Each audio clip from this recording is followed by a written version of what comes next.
We've been celebrating this year at the university the anniversaries of a number of important dates in our campus history and in national history at large. And they have included the celebration of the 150th anniversary of the founding of the College of Liberal Arts, just 4 years after the founding of the university itself in 1854. And a number of celebrations have revolved around the year of 1968.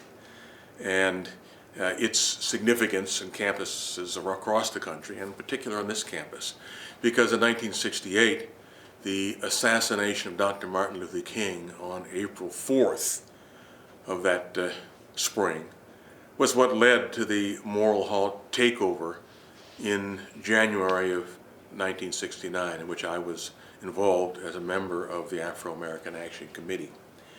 And it's an important point in terms of campus activism, and for students today who are trying to understand the legacies of activism and how to apply whatever lessons might be learned from the choices and strategies that activists of earlier generations, the choices that we made. Dr. King had, in fact, been brought to this campus in the spring of 1967.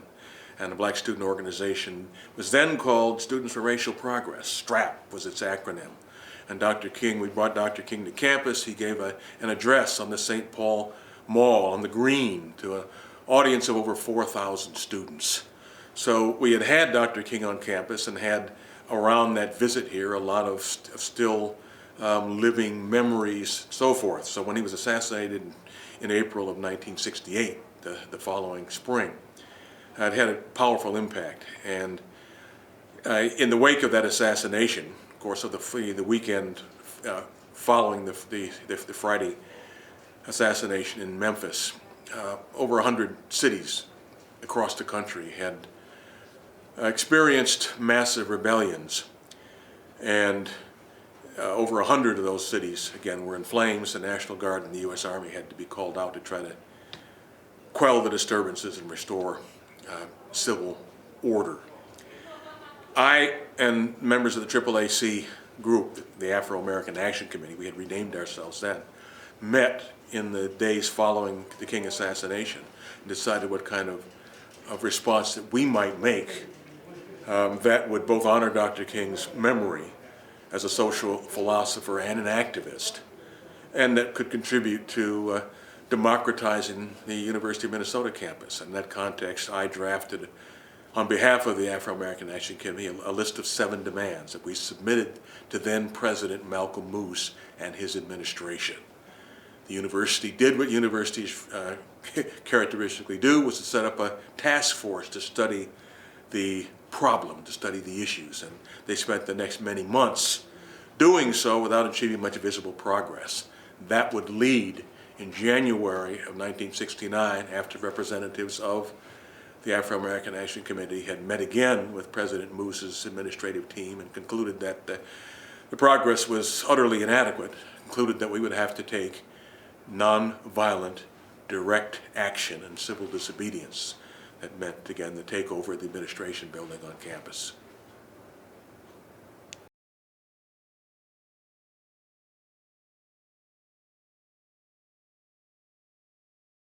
Activists need to remember that history must be usable.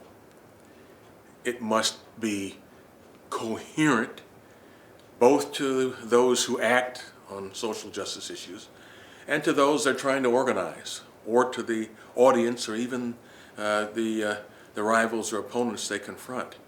So making history usable and seeing oneself as an active force, as agents in creating history, is absolutely essential.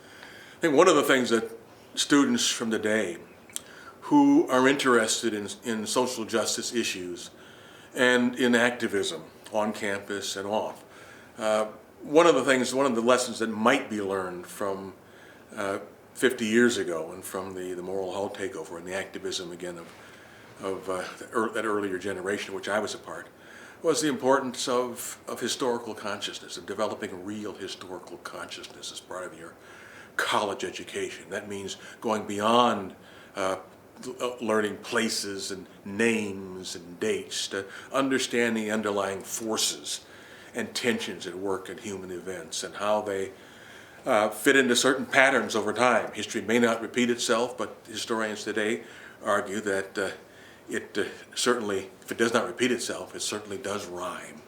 And there is a certain rhyme that can be discovered in the social justice issues that we face today on campus and off, and those of half a century earlier. And one of the things that activists need to do today, I think, is to ground themselves in a close study, again, of social and political and psychological history.